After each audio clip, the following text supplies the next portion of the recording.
Criterion collection update for my channel. So I just want to say thank you guys for watching, and I did get some comments on my other videos asking if I was going to do a video for this last sale, and the answer is yes, because you're watching this video right now. And yes, I'm sorry for any lack of video. I feel like anytime I say, hey guys, you know, I'm gonna make some videos, it's as soon as I don't do it. So because that was a quote, I'm not gonna say it in this video because then maybe I will get back into making more. But anyway, I wanted to do like an out and about video for this, but then every time I tried to, it just never really worked out, or like whatever. I wasn't especially now in the stores, like with the mask and everything, it was kind of uncomfortable to just like have my phone up the whole time and like make a video and like whatever. Without any further ado, here is my Criterion collection update. First one I grabbed is one that I was actually highly anticipating, and that is the Blu-ray Criterion edition of Come and See, directed by L.M. Klimov. This is a gruesome film just in its context. It's about a young kid whose town is going to be taken over by Nazis, and he decides to join the resistance, and you know, he thinks he's joining this army that's all tough and whatever, and he's gonna do all these things, and then you know, it's a young kid and he finds just these dehumanizing effects of war and such. And as I always tell people, you know, I love war movies, but it's not like the hey ho, you know, like let's go army.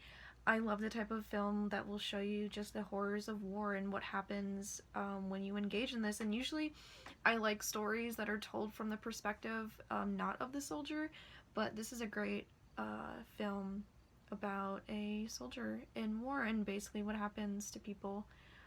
So I highly recommend this. I don't think it's for anybody who has a weak stomach, not per se as gory as in blood and guts, but just a very hard to watch film, very rough to get through, but it's a great film, so I highly recommend it.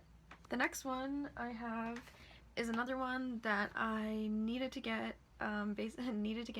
so it is Portrait of a Lady on Fire, directed by Celine Sciamma. This is actually the last film that I saw in the movie theater, and I have not been back since February, so that's kind of crazy to think about. This is a fantastic film, one of my favorites of last year, this year, depending on when it came out in country. But it's about a painter who needs to paint a portrait of a woman who's getting married, and she goes to this island where this woman is, where she's kept basically from the outside world. And you know, it's a love story, and it's really beautiful, and the paintings are beautiful, and it's just a really great film. This next one I didn't buy in the sale, but I got it on eBay a few weeks ago, and so it was probably some type of sale. But this is the Magnificent Ambersons. It's an Orson Welles film. I had never heard of this actually, and then I watched it on TCM one night. They were actually doing a Dolores Costello marathon, and I got to see, and the first film that they were showing, when they did the introduction, they said, oh, it's an Orson Welles film, and I was like, oh, okay. So I watched it, and I absolutely loved it. I love Orson Welles. It's a great film, and it's basically about this family, and there are these very high society type people, and it's just this downfall of this family who is once rich and successful, and through all these problems and through all the people in the family, they just lose kind of their place in society and their money and such. But it's a great film. It's pretty notorious because the movie is only 88 minutes, but I guess when Orson Welles first edited it, it was like 3 hours long, and that cut of the film is completely lost. But if it's ever found, I am so interested in it, because you can definitely tell that there are parts of the film missing, because it does get very choppy at points, and like it seems like there should be more in it, but it's really I loved it despite that. It's just that once you know that, you know, but I highly recommend this. I think this is one that is not talked about enough, so that's the Magnificent Ambersons. So the next film is one that I saw for the first time. A lot of these are ones that I saw for the first time in quarantine. The first two wasn't, the last one, whatever. So this is one I saw for the first time in my quarantine days, one that I definitely want to check out. It is In a Lonely Place, directed by Nicholas Ray, who is just one of my favorite directors ever, starring Humphrey Bogart, who is fantastic as always. And so Humphrey Bogart plays a writer, and he falls in love with this woman, and then he becomes suspect in a murder case, which isn't a spoiler that's in the back of this, but it's just the way that it's done, and the woman who he's with, you know, she's trying to convince herself, you know, like, there's no way he could have done this, there's no way he could have done this, and it's a whole just, it's a very, like, psychologically thrilling film, especially for the 50s, so I highly recommend this one as well. Next movie is another one I saw for the first time in quarantine. It's Women on the Verge of a Nervous Breakdown by Pedro Almodovar. This movie is fantastic. It is the first film I saw by this director, actually, and I can't wait now to dive into some of his other works. Basically, this woman was in this relationship with a guy, and then they break up, and she wants to get back at him.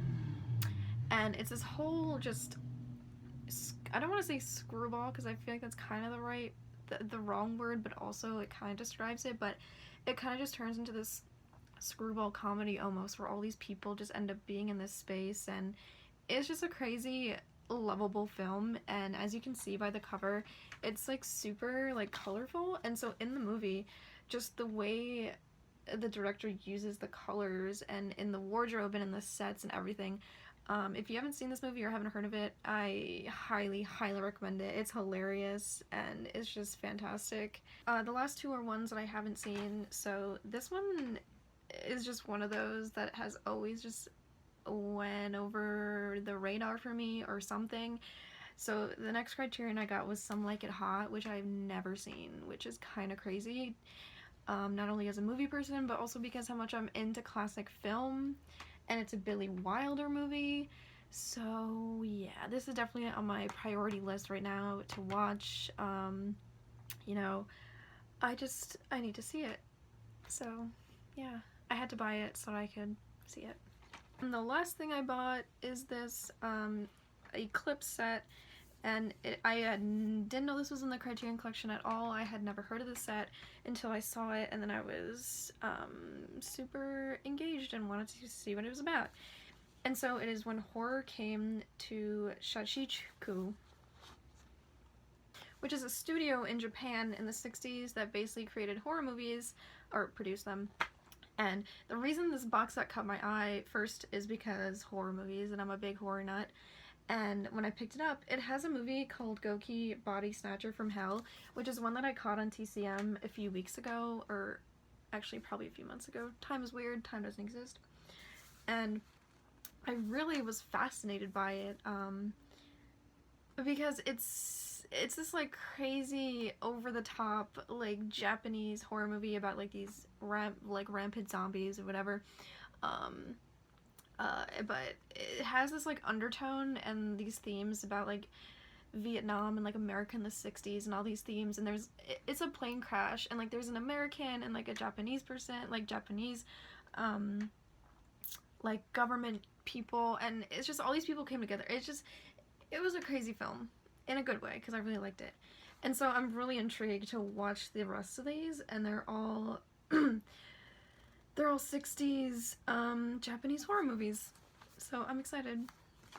So those are the pickups for my Criterion sale.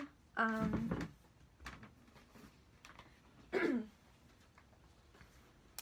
really excited to check out the ones that I haven't seen, and I'm always excited to add more to my collection, so thank you guys for watching.